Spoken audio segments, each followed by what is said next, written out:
చంద్రబాబును దూషించిన కేసులో జైలుకు వెళ్లొచ్చిన అంబటి రాంబాబును మాజీ మంత్రి కొడాలి నాని కలవడంపై గుడివాడ ఎమ్మెల్యే వెనిగళ్ల రాము వ్యంగ్యాస్త్రాలు సంధించారు.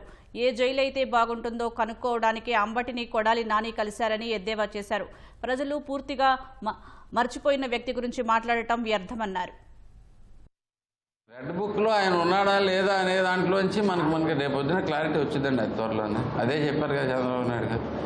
ఎవరికి వచ్చినా కానీ మా బాలయ్య బాబు డైలాగ్ అయితే నేను మీకు ఎదురొచ్చినా నాకు మీరు ఎదురొచ్చినా అని ఏదో చూస్తా ఉన్నాడు. బేసిక్గా ఇట్లాంటి సొల్లు చెప్పే ఇక్కడికి పూర్తిగా అంత ఆల్మోస్ట్ ఈసారి డిపాజిట్లు కూడా పోతాయి. బేసికల్లీ ఆయన అరెస్ట్ చేయాలి అనేది మా ఉద్దేశం కాదు. మాకంత ఇంట్రెస్ట్ లేదు. జనాలు మర్చిపోయారు.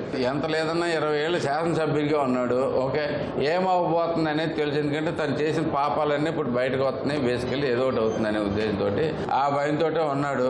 వెళ్ళాడు. ఎట్లా ఉంది బాస్, ఎలా ఉంది బాస్, దీంట్లో ఎట్లా ఉంది, మంచినీళ్ళు ఇస్తారా, కాఫీలు ఇస్తారా, టీలు ఇస్తారా. మరి ఇప్పుడు మానేసాడు లేదు. మరి హార్ట్ అటాక్ వచ్చిన తర్వాత ఏముంటాయిగా గొట్టకాలు అలాంటి ఏమైనా దొరికితే లేదా మొత్తం మీద అసలు దాని పరిస్థితి ఏంటి, ఎట్లా మెయింటైన్ చేయాలి, ఏ జైలు అయితే బాగుంటుంది, ఇట్లాంటి కనుక్కొని వచ్చి ఉంటాడు మోస్ట్లీ.